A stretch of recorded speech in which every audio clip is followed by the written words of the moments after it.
حضرت علی المرتضیٰ رضی اللہ تعالی عنہ نے فرمایا جھوٹوں والی توبہ نہ کرو۔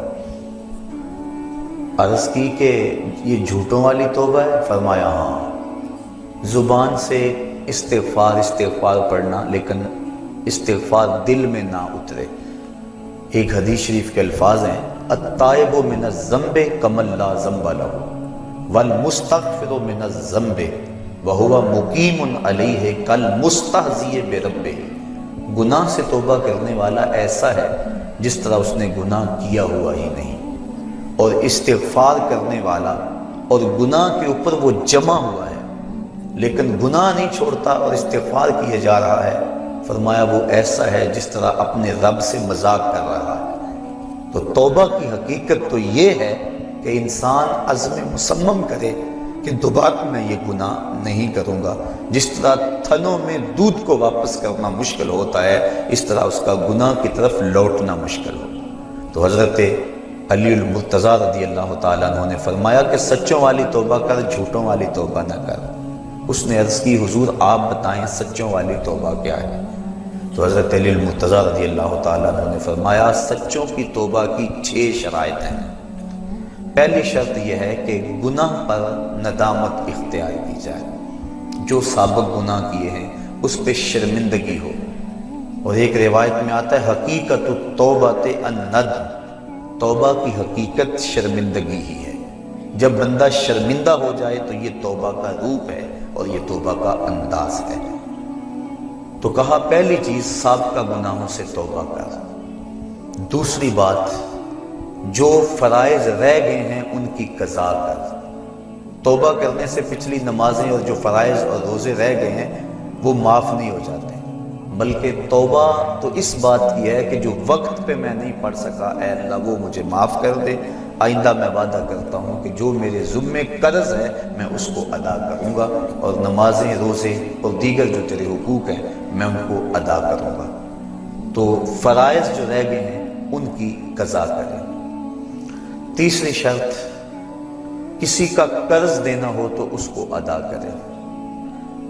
چوتھی شرط کسی کے ساتھ جھگڑا کیا ہوا ہو تو اس سے معذرت کریں۔ پانچویں شرط جس طرح توبہ سے قبل گناہ کر کر کے اپنے نفس کو موٹا کیا اور قوی اور طاقتور بنایا، اب توبہ کا حق یہ ہے کہ تو اللہ کی اطاعت اور فرما برداری کر کے نفس کو ایسے ہی کمزور کاروں سے رگڑا دے۔ اور چھٹی شرط یہ ہے کہ آئندہ گناہ نہ کرنے کا عزم مصمم کر لے۔ کہا اگر یہ 6 شرطیں تیری توبہ کے اندر موجود ہیں تو وہ تو سچا توبہ کرنے والا ہے، ورنہ تو زبان سے استغفار پڑھنے والا ہے، تیری توبہ سچی نہیں ہے۔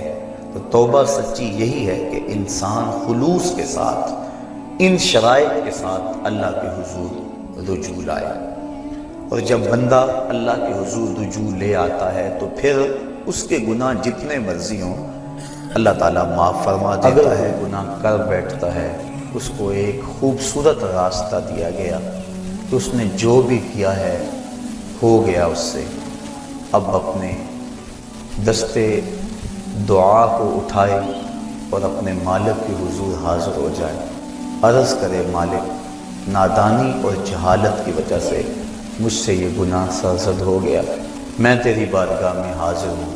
اللہ تعالیٰ پھر یہ نہیں دیکھتا کہ اس کے گناہ کتنے ہیں، یہ دیکھتا ہے کہ یہ آیا ہے میری چوکھٹ پہ، اور اللہ تعالیٰ اس کے پچھلے سارے گناہوں کو معاف فرما دیتا ہے۔ جو صغیرہ گناہ ہیں وہ تو ساتھ ساتھ مٹتے رہتے ہیں۔ ہم نماز پڑھتے ہیں، وضو کرتے ہیں، نیک اعمال کرتے ہیں تو صغیرہ گناہ مٹ جاتے ہیں، بلکہ ایک روایت میں آتا ہے جب کوئی شخص گناہ کرتا ہے تو فرشتہ اس گناہ کو لکھتا ہے، حتیٰ کہ 5 گناہ وہ کر لیتا ہے تو فرشتہ 5 گناہ لکھ لیتا ہے، پھر وہ نیکی کرتا ہے تو جو نیکی والا فرشتہ ہے وہ گناہ لکھنے والے فرشتے کو کہتا ہے آؤ سودا کر لیں۔ وہ کہتا ہے کیا سودا؟ تو وہ کہتا ہے کہ جب کوئی ایک نیکی کرے تو 10 نیکیاں میں نے لکھنی ہیں، میں 10 نہیں لکھتا 5 لکھتا ہوں، تو 5 گناہ مٹا دے۔ تو وہ برائیاں لکھنے والا فرشتہ 5 گناہ مٹا دیتا ہے اور یہ 5 نیکیاں لکھ دیتا ہے، اور اللہ تعالیٰ مومن کا معاملہ یوں ہی صاف فرماتا رہتا ہے۔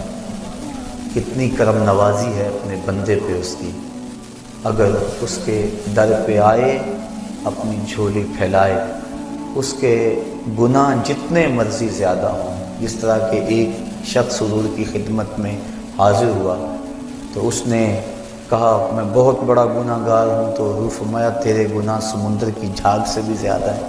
تو اس نے کہا ہاں زیادہ ہیں۔ کہا زمین و آسمان سے بھی زیادہ ہے؟ کہا ہاں زیادہ ہیں۔ پھر حضور نے فرمایا کیا تیرے گناہ اللہ کی رحمت سے بھی زیادہ ہیں؟ اس نے کہا نہیں۔ تو اس کو مجدہ رحمت دیا گیا۔